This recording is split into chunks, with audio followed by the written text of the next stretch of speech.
இன்றைக்கி நம்ம என்ன சமைக்க போகிறோன்னா, முதலாவது கத்திரிக்காய் காரக்குழம்பு செய்ய போகிறோம். அதற்கு தேவையானது எண்ணெய் ஊற்றிக்கிறோம். முதலாவது எண்ணெய் சூடாக கடுகு சேர்க்க போகிறோம்.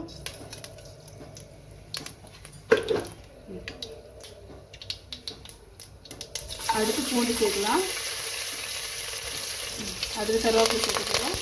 அடுத்து வெங்காயம் கட் பண்ணி வச்சுக்கிறது சேர்க்கலாம். இப்போ கத்திரிக்காய் பூண்டெல்லாம் நல்லா வதங்கிடுச்சு. கத்திரிக்காய் சேர்க்க போகிறோம். அடுத்து தக்காளி கட் பண்ணி வச்சு சேர்க்க போகிறோம்.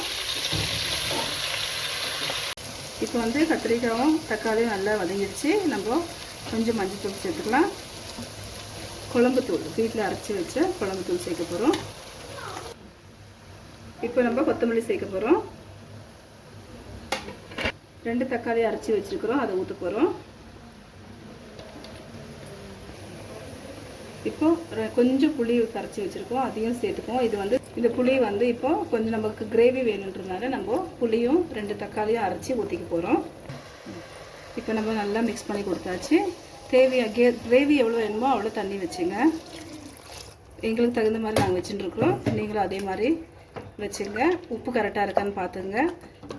இதே மாதிரி நீங்களும் வீட்டில் செஞ்சு பார்த்துட்டு எப்படி இருக்குன்னு சொல்லிட்டு கமெண்ட் பண்ணுங்கள், லைக் பண்ணுங்கள், ஷேர் பண்ணுங்கள். மறக்காமல் சப்ஸ்கிரைப் பண்ணுங்கள். தேங்க்யூ ஃபார் வாட்சிங்.